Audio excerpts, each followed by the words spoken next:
Again po, good morning. Um, do you hear me loud and clear? Kindly give me a thumbs up kung naririnig po si ma'am. Okay, thank you. So before we proceed to our lesson, let us have a short prayer.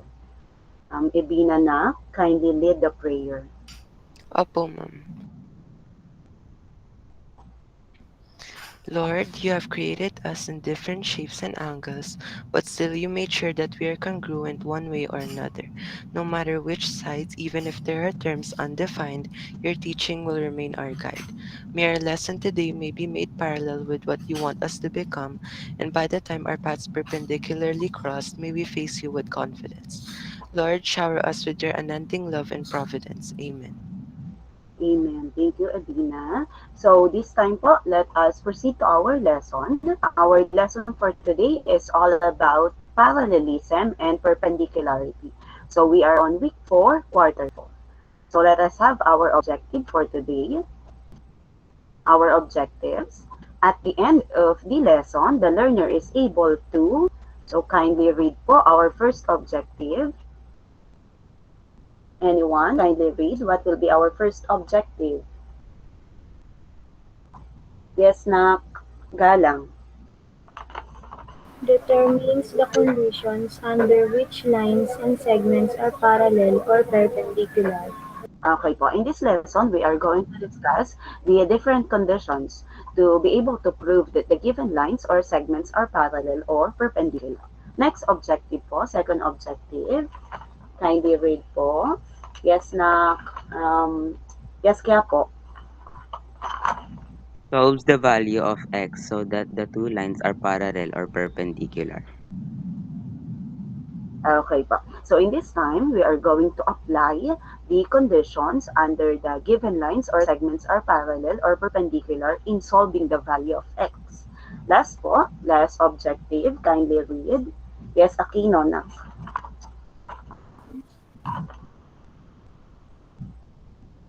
Appreciate the importance of parallel and perpendicular lines in real-life situation. Okay, thank you po. So, ito po yung tatlong objectives natin for today. So, this time, let us proceed to our group activity. Last time, I divided the class into two groups, the girls group and the boys group. So, all you have to do is to identify whether the given picture is an application of parallel lines or perpendicular lines. So, again po, let me read the mechanics of the game. In every number, there is an assigned picture. All you have to do is to determine whether the picture is an application of parallel or perpendicular line. So I need a volunteer in each group. So one for boys, one for girls every time I call your group. So let us start with the boys group. Any representative from the boys? Any representative from the boys? Let me see. Yes, Nak Edina, choose a number. 2 po, ma'am. Number 2. So number 2, let me see what is. Okay po. In number 2, we have here the hands of the clock that points on 3 o'clock. This is an example of, Application of perpendicular lines po. okay, 1 point for boys. Very good, Ibina. So if we encounter this clock, if we see our clock, the hands that points on 3 o'clock states that it is an application of perpendicular lines. Okay po. Next, how about from the girls? Anyone from the girls? Yes, Nak Recaro. Choose a number. Number 3 po. Number 3. Okay. How about the road crossing, railroad crossing? Railroad pala. Application of parallel lines po. Okay po. This one is an application of parallel lines. Next, how about from the boys? Representative from the boys? Yes, Nakmuhi. Ma'am, 8 po. Number 8. Opo. How about this one? Lines on your paper or your notebook. Application of lines po. Okay, this is an application of parallel lines. Next, how about from girls? Yes, Nak Herrera. Number 5 po. Number 5. How about this one? Lines on a football field. Parallel lines po. Okay po, this is an application of parallel lines. Next, from boys. How about, yes, Nak Bautista? Number 7 po. Number 7. How about this one? The road crossing or the road intersection. Application of perpendicular lines. Okay, very good. 1 point for boys. This is an application of perpendicular lines. Next, how about from girls? Yes, Nak Diretso. Number 4 po. Number 4. Okay. How about this one? Yung vertical fence natin. This is an example of. Application of parallel lines po. Okay po, 1 point for girls. The vertical fence, yung mga nakatayo po na fence, this is an example of parallel lines. Next po, how about sa boys? So we're done with 2, 3, 4, 5, 7, 8. Remaining is 1 and 6. From boys, yes, Nakswalog. Number 1 po. Number 1. For our number 1, how about the pedestrian lane? Application of parallel lines po.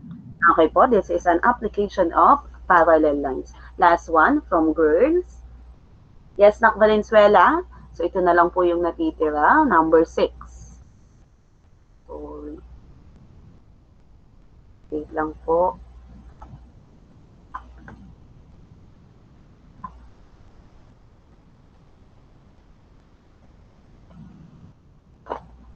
Okay, na-escape lang siya. Okay. Number 6. Okay, how about the crucifix? Nak, this is an example of. Application of perpendicular lines po. Okay, very good. This is an application of perpendicular lines. So, congratulations to both group. Boys, 4 points. Girls, 4 points din po. So, congratulations. Let us have a recap of our group activity. So, on the first picture, we have here the pedestrian lane.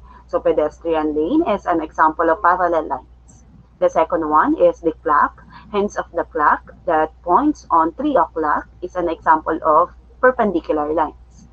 The railroad, this is an example of parallel lines. The vertical fence, also a parallel lines. The lines on the field is also a parallel lines. And then the crucifix, perpendicular lines.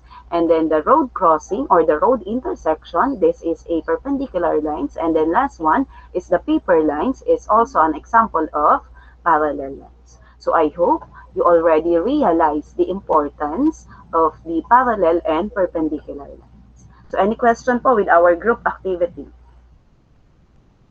None po. Okay, for this time, let us proceed to the conditions under which lines and segments are parallel or perpendicular. So, but before that, let us first define what is a parallel line. Anyone po can still remember what is a parallel line? Yes, Mariani. Two lines that never met po. Okay po. When you say parallel lines, according to Mariani, they are 2 lines that never met. So in addition to the definition, parallel lines are set of lines that are at the same distance with each other and never intersect. Aside from the fact that parallel lines never intersect, never cross, never met, there are also set of lines that are at the same distance. Magkakasing laki daw po sila ng layo. Ano po? Parallel lines, hindi lang siya 2 lines. Sometimes 3 lines, 4 lines, and so on, ang parallel lines natin. But remember that they are at the same distance and they never intersect. Okay po. So this time, what are the conditions to prove that the segments or the lines are parallel? So 2 lines are parallel if our first condition, they are coplanar and do not intersect. So again, let us review what is a coplanar. Anyone po can remember what is a coplanar? When you say coplanar lines, coplanar points, I remember may mga nag-recite nito last time. Yes, nak galang. Planar points are points that lie on the same plane. Okay, thank you, nak. When we say coplanar, it can be points, line, or segment that lies on the same plane. Very good din si galang. Okay po. So, again, if they are coplanar, they lie on the same plane and they do not intersect. So, let us have our example. The quadrilateral formed the plane MATH or plane math. Here is the plane math. And then segment MA lies on plane math. Where is segment MA? Here is segment MA. Next, another segment. Segment HT lies on plane math. Here is segment HT. So as we can see, segment MA and segment HT are coplanar. They lie on the same plane. And then, since they lie on the same plane, they are coplanar and they do not intersect. Then we can say that segment MA is parallel to segment HT. So here is our first condition. Okay, so this time let us proceed to our second condition. For our second condition, parallel lines by transversal line. So what are they? First one is corresponding angles are congruent. Let us have our example. Based on the illustration, let us identify the first pair of corresponding angles that are congruent. Anyone po? Kindly identify the corresponding angle. Yes, Nakya po. Angle 1 po. Angle 1 is congruent to Angle 1 is congruent to angle 8 po. angle 8. They are not corresponding angles. Angle 1 and angle 8. Kaya po, Nak, try to analyze again. Angle 1, sino ka-partner ni angle 1 sa corresponding angles? Sige po, another hands. How about, yes, Nak, Blanco. Angle 2 po. Okay po. So we have here, angle 1 is congruent to angle 2. This is our first pair of corresponding angles. 1.4 Blanco. Next, another pair of corresponding angles. Yes, Nak Mendoza.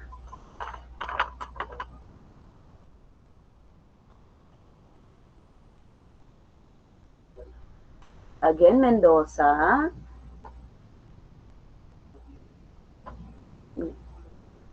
Hindi nakita ni Mom yung sagot ni Mendoza. How about, yes, Nak Barbin? Angle 3 is congruent to angle 4. Okay, we have here angle 3 is congruent to angle 4. 1.4 Barbin. Next, another corresponding angles. Yes, Nak Leiko? Angle 5 is congruent to angle 6 po. Okay, we have here angle 5 is congruent to angle 6. Last pair of corresponding angles. Yes, Nak Ubaldo? Angle 7 po, congruent to angle 8 po. Okay, very good, Nak. So we have here angle 7 is congruent to angle 8. So if this is the case, if the corresponding angles are congruent, then we can say that line M is parallel to line N. Okay po. So another properties under parallel lines by transversal line is what we call the alternate interior angles are congruent. So based on the given illustration, let us identify the alternate interior angles. Yes, Nak Ebina. Angle 1 is congruent to angle 2 po. Okay, so we have here angle 1 is congruent to angle 2. How about the second pair of alternate interior angles? Yes, Nak Herrera.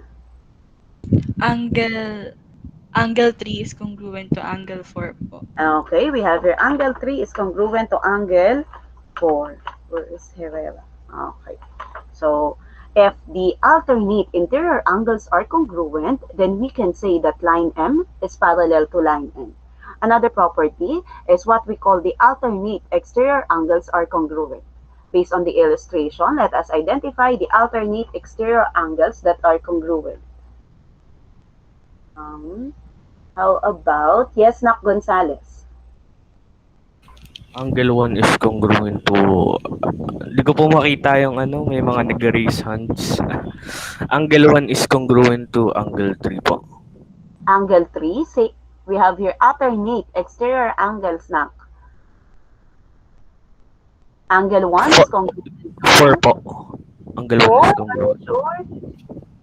Alternate exterior angles na. Angle So 1 what? is congruent to angle 2 po.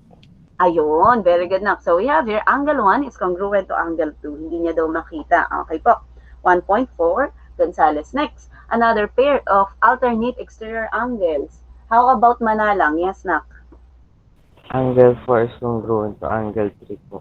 Okay, thank you, Nak. Angle 4 is congruent to angle 3 or angle 3 is congruent to angle 4. Okay po. So if the alternate exterior angles are congruent, then we can say that line M is parallel to line N.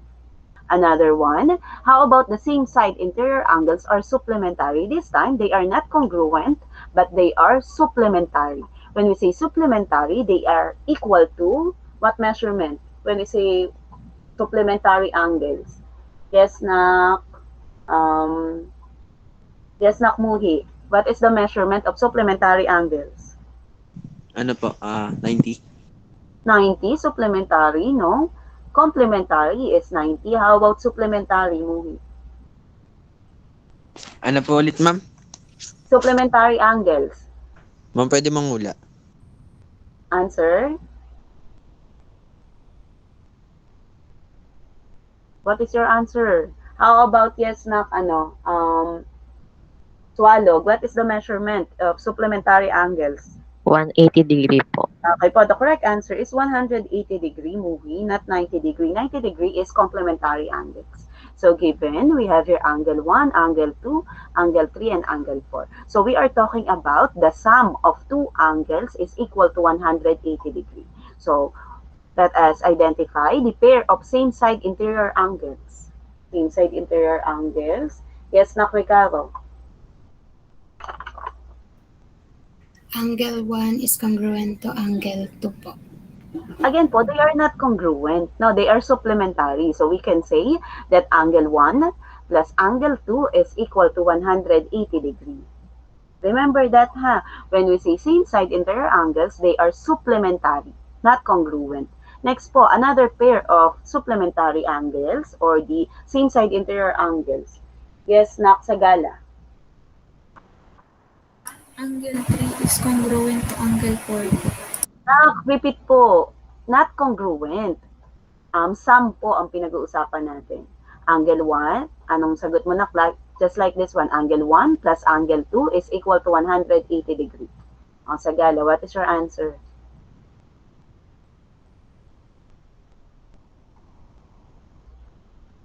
Angle 1 plus angle 2 is congruent to is equal to 180 degree po. Ayun po yung unang sagot. Angle 1 plus angle 2 is equal to 180 degree. Another pair of same side interior angles. Ano pa pong given dyan aside from angle 1 and angle 2? Ano pa kaya po? Yes, Nak?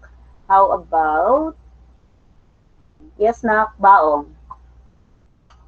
Angle 3 plus angle 4 is equal to 180 degrees po. Very good, Baong. So we have here angle 3 plus angle 4 is equal to 180 degrees. Or we can say that angle 3 plus angle 4 is equal to 180 degrees. Okay po. Huwag pong malilito. When we say same side, interior angle, supplementary po sila. Hindi po sila congruent. When we say supplementary, they are equal to 180 degrees.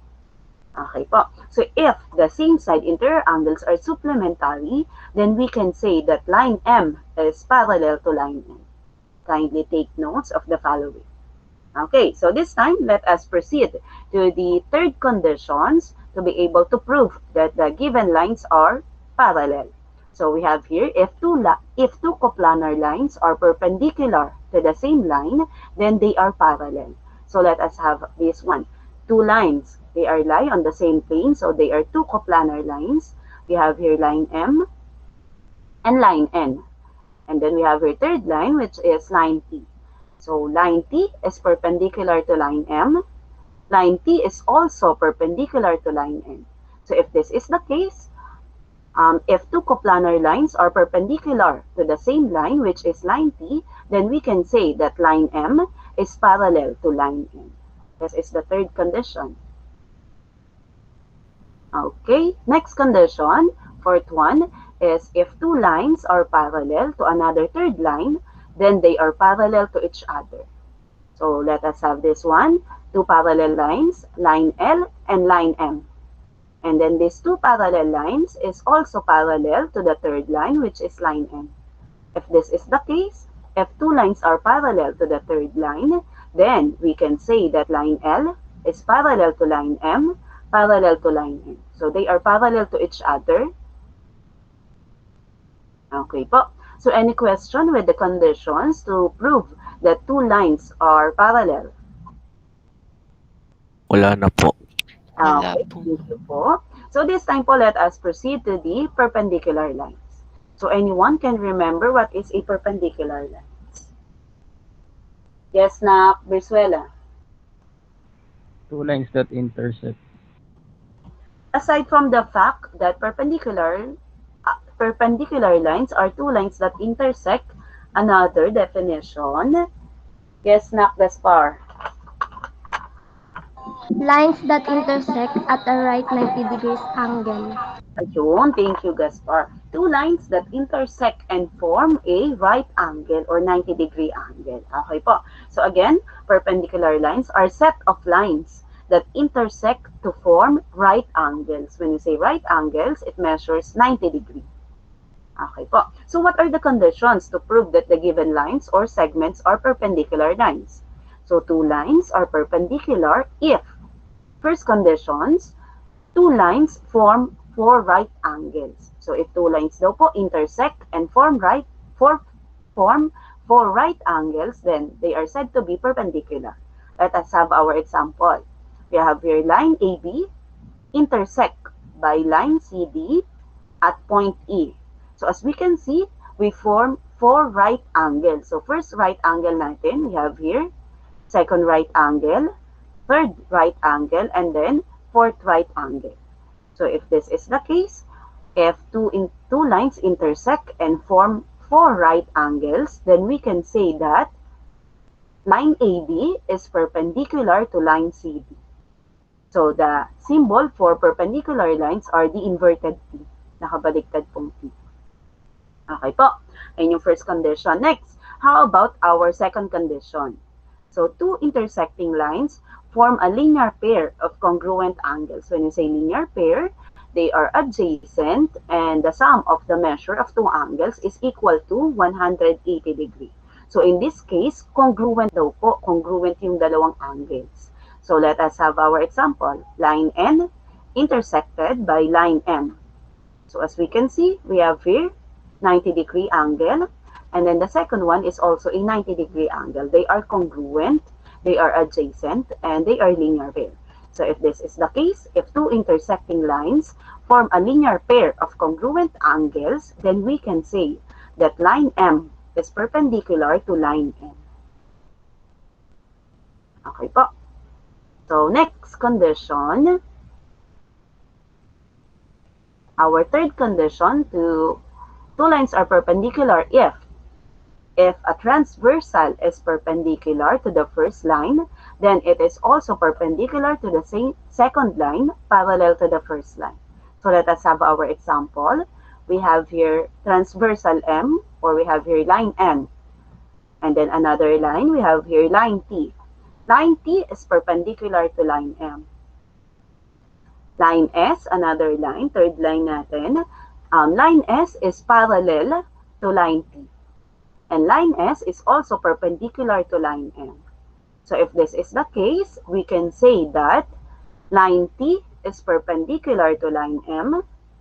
Line S is also perpendicular to line M. Ito po yung ating third condition. Okay po. So, any question with the conditions to prove that the line or segments are perpendicular? None po. None po. Okay po. Since there are no questions this time, let us apply the following conditions in solving the value of x. Let us have these examples. So again, solve for x and name the given pair of angles. So again po, let us apply the conditions to prove that the given lines are parallel or perpendicular. So let us have our first example. So given, we have here line M, line N. We have given 98 degree and then x. Find the value of x or solve for x. We have here letter A, the value of x, and then letter B, name the given pair of angles. So for us to easily solve for x, all we have to do is to name the given pair of angles first. Okay po, let us name first the given pair of angles. We have here 98 degree and then x. What? Based on their position, let us name the given pair of angles. What do we call to this angle? Yes, nak manalang.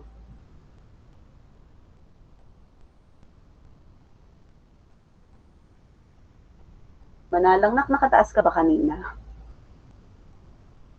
Okay, nawala. How about yes, nak, Ricardo? Corresponding angles postulate po. Okay, thank you, nak. So, these two angles is what we call corresponding angles. Okay po. Based on their position, they are called corresponding angles. And then we already know that corresponding angles are, how about their measurement? What do we say to the corresponding angles? Anyone can still remember when we say corresponding angles, they are, yes, nak, Ebina? Definition of congruence po. Okay po, or they are congruent. No, as simple as that. So 1 point. You have here, again po, when you say corresponding angles, they are congruent. So if the first angle measures 98 degree, what will be the value of x? Anyone? Yes, nak? Yes, nak, Valenzuela? 98 degree din po. Ayun po, very good po. The correct answer is 98 degree. Ma'am, sabi ng iba, ma'am, bakit po naging 98 degree? Again po, the given pair of angle is what we call corresponding angles. And we already know that corresponding angles are congruent or equal. Since they are equal, the first angle is 98 degree. Therefore, the second angle or the value of x is also 98 degree. Any question po with example number 1? None po. Sana po. Okay, let us proceed to the example number 2. Again po, solve for x and name the given pair of angles. Let us identify their name by their position. So we have here at here. So name the given pair of angles. What do we call to this two angle? Yes, Nakliko.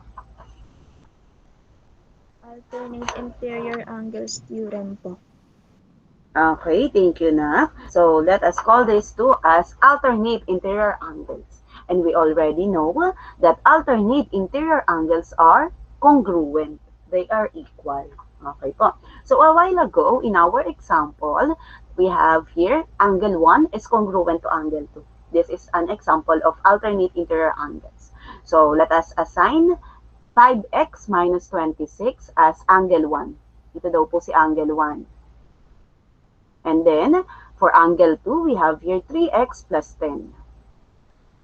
So this time po, let us solve for x. Let us substitute angle 1. We have here 5x minus 26 equals. So the congruent sign, let us change it into equal sign. Equal.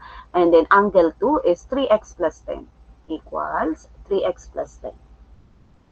Okay, so this time po, let us combine like terms. So we have here negative 26 and positive 10. Let us combine them. And to be able to do that, we need to move negative 26 going to the right together with 10. Remember that? So to be able to do that, let us use the addition property of equality. So we have here 5x minus 26. Kinapi lang po ni ma'am. And then the opposite of negative 26 is positive 26.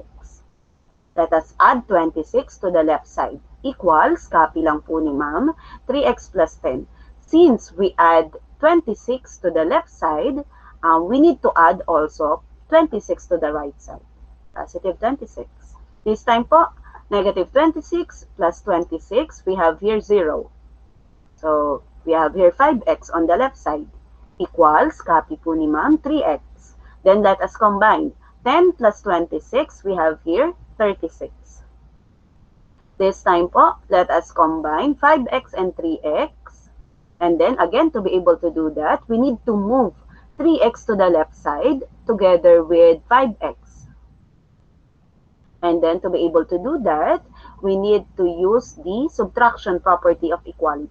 So again po, copy 5x equal 3x. The opposite of positive 3x is negative 3x.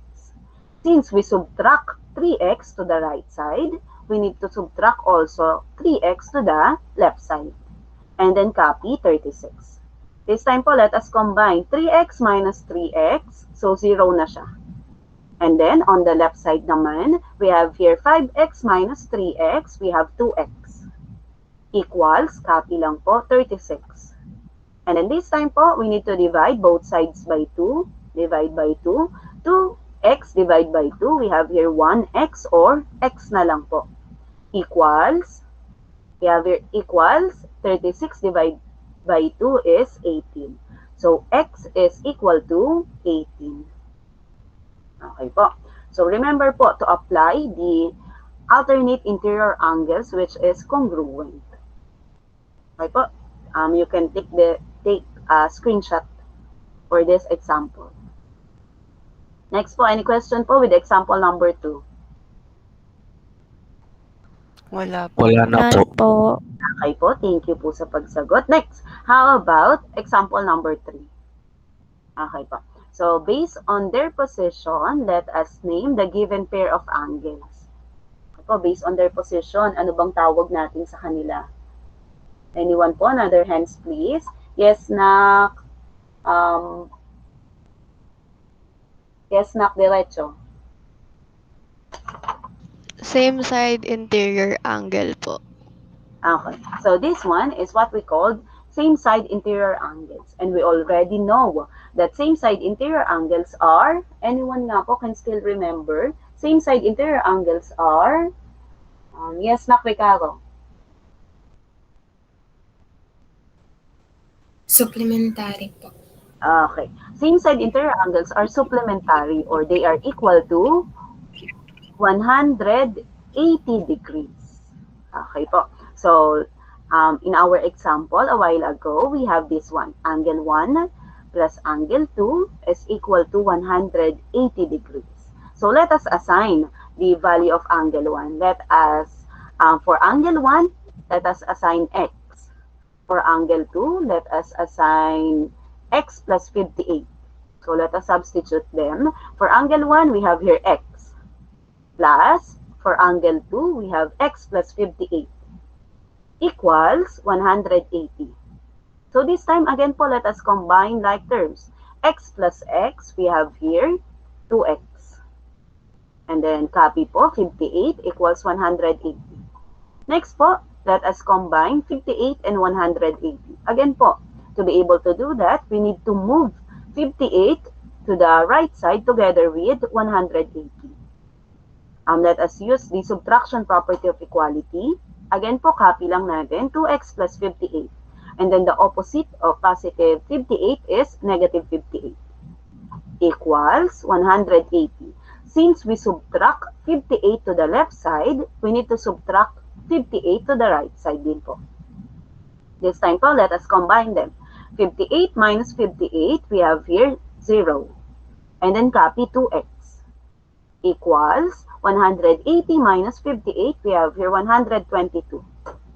And then divide both sides by 2. 2x divide by 2, we have here 1x or x na lang po.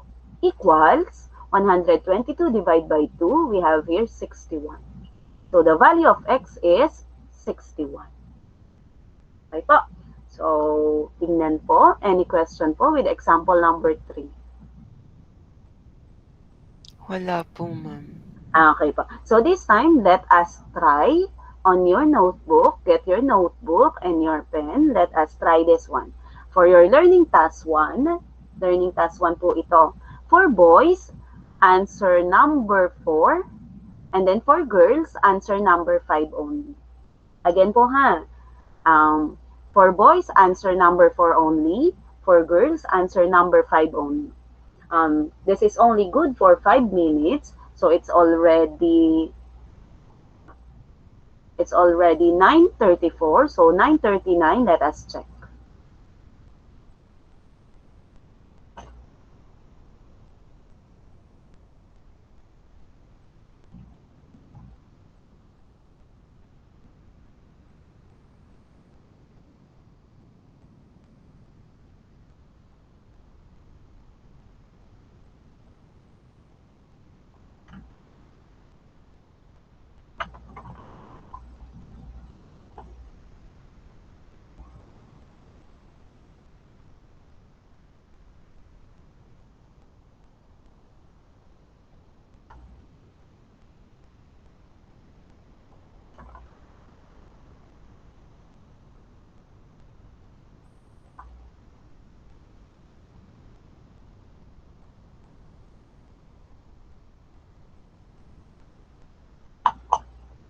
First po, identify the name of the given pair of angles. And then, solve for x.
Last 2 minutes.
Okay po, last 1 minute. Check. Okay po, for those who are done, it's already 9:38, last 1 minute. Let me check your answer. Pakita po sa camera. Let me see. Let me see your answer. Okay na, Caro, thank you. Evina, thank you. How about the others? Okay, Quiapo, diretso. Okay. How about the others? Yes, Blanco, okay na. How about the others? Where are your answers? Gonzales, okay na. Very good si Gonzales. How about the others? Where are your answers? Okay, Brizuela, thank you. Another answers po. Okay, Leiko, thank you. So for those na walang camera, take a picture and then send it to me on the messenger. Thank you, Sagala, Gaspar, okay. Okay po. So this time, let us check. Let us have this one. Okay. So first, let's start with the boys. So let us name the given pair of angles. Anyone po from the boys? Yes, Nakia po. Corresponding angle postulate po. Okay po. So corresponding angles only. We have here corresponding angles or okay po, check corresponding angles postulate based on their position. So we already know that corresponding angles are congruent. If the first one measures 90 degree based on the symbol, this is a right angle. How about the measurement of x? Anyone po from the boys? Anyone from the boys? Yes, Nak Barbie. 90 po. Okay, same ma'am. We have here 90 degree. So check po, 90 degree and then corresponding angles. This time let us proceed to the girls. So, ang daming tumama sa boys, parang lahat halos. Okay po, very good boys. Next from girls, we have here 65 degree and x. Based on their position, let us name the given pair of angles. Yes, na Segura. Alternate exterior angles po, ma'am. Alternate exterior, again po Segura. Again na, exterior or interior? Exterior po, ma'am. Exterior, nasa labas ba sila Segura? Nasa labas ba sila? Interior po pala, ma'am. Ayun, the correct answer is alternate interior angles. Okay po, 1.4 Segura. Ito na siya. Okay po. Next, so we have here alternate interior angles. So we already know that alternate interior angles are congruent. If the first angle measures 65 degree, what do you think is the value of x? Yes po, other hands please. Yes, nak. Ano bang hindi pa natatawag dito, ma'am? Yes, nak. Mariani, okay, nak. 65% po. Okay po, since alternate interior angles are congruent, x is equal to 65 degrees. So, one check for 65, one check for alternate interior angles. So, any question po with your learning task 1? Wala na po, ma'am. Wala na po. Okay po, thank you. So, this time po, let us summarize our lesson for today. So, what are the conditions to prove that the given lines or segments are parallel? What will be our first condition? Anyone po? What will be our first condition? Yes, nak diretso. Parallel lines by transversal lines po. Parallel lines by transversal lines. Second condition natin yon. How about our first condition for this one? Diretso. Nak. They are coplanar and do not intersect po. Okay, very good po. So our first condition, they are coplanar and do not intersect. Next po, how about our second condition? Yes, nak, Ebina. Parallel lines by transversal lines po. Okay, thank you. Parallel lines by transversal line. It is consists of corresponding lines. Corresponding angles are congruent. Alternate interior angles are congruent. Alternate exterior angles are congruent. Same side interior angles are supplementary. Next condition po. Yes, nak, Ricardo. Two coplanar lines are perpendicular to the same line, then they are coparallel.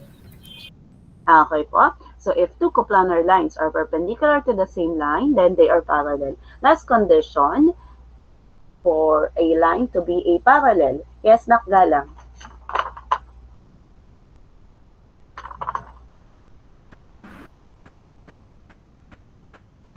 If two lines are parallel to another third line, then they are parallel to each other. Okay, thank you, Galang. So next po, how about the conditions to prove that the given line or segments are perpendicular? Yes, nak, Valenzuela. Two lines form four right angles po. Okay, if two lines form four right angles, then they are perpendicular. Next, another condition. Yes, kaya po. Two intersecting lines form a linear pair of congruent angles. Okay po, two intersecting lines form a linear pair of congruent angles. Last one for our perpendicular lines. Yes, nak, Blanco. Two lines intersect and form a right angle. Again po, nak, Blanco. Our third condition. Two lines that intersect and form a right angle. Two lines form right angle. Ayun ba yung third condition natin? No po. Another condition. Third condition natin for this one. How about another hands po? O yes, nak. O yes, nak, Mariani. If a transversal is perpendicular to the first line, then it is also perpendicular to the second line parallel to the first line. Okay, very good, nak. So here are the conditions to prove that the given lines are parallel or perpendicular. So you can copy this on your notebook together with their example. Okay po. So any question with our lesson for today? Wala na po. Okay. So this time, let us proceed to the reflection. What is the importance of parallel and perpendicular lines in real life? Anyone po can share their thought about this one. Yes, Nak Herrera. Even if parallel lines didn't meet, they support the opposite side of an object like railroad tracks, sidewalks, and many more. Perpendicular lines are also helpful because, for example, walls are perpendicular to the floor and table legs are perpendicular to the tabletop po. Okay, very good, Herrera. Thank you. No, another answer po, another reflection about this one. Yes, Edina. From railroad racks from railroad tracks to ladders, the significance of parallel and perpendicular lines in our lives is that they are a key part in constructing daily objects, such as rulers, staircases, and etc. Not only that, they also play a huge role in marking out roads and lanes to avoid terrible mishaps and help construct a variety of structures like houses, hotels, tall buildings, and many more. Okay po, very good. So I hope you already realize the importance of parallel and perpendicular lines in our real life. Okay po. So this time, did you know that parallel and perpendicular are also used in other subjects? So for instances, first one in English, they use the word parallelism. I think you already encountered this in English. So in grammar specifically, it is defined as two or more phrases or clauses in a sentence that have the same grammatical structure. This is the same with parallel lines, which is the set of lines with the same distance to each other. Okay, next, how about in science? It is also used in the word parallel universe. Have you encountered this word? So from science fiction to science fact, there is a concept that suggests that there could be other universes besides our own. So when we say parallel universe, meron pa daw pong another universe just like us. Another po, in TLE, they use parallel circuit for electronics. As well as in drafting, they also use this one in sketching, in buildings, in roads, and etc. So marami pa pong application ang parallel and perpendicular lines. Okay po. So this time po, let us proceed to your learning task 2. So for learning task 2, given the diagram shown at the right, assume all lines are straight. Find the measures of all the numbered angles 1 to 12. So you can take a screenshot of this one. This will be sent on your Google Classroom.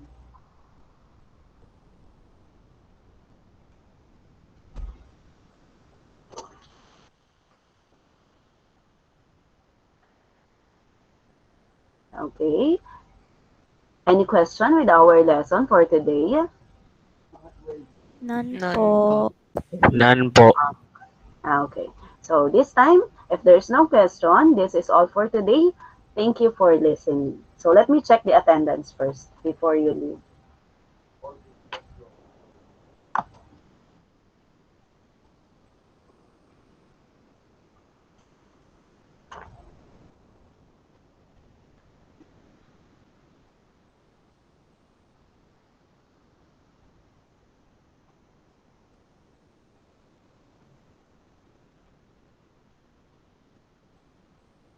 Wait lang po.